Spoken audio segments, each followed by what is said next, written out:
बारहान मैं भी सब कुछ समझती हूँ, लेकिन अगर हम ये रिस्क नहीं लेंगे तो हम अपने बेबी को खो देंगे।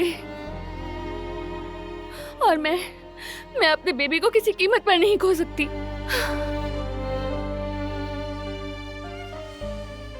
ऐसा है तो ये फैसला तुम अकेले नहीं ले सकती दिलान। हमें सोचना होगा हमें।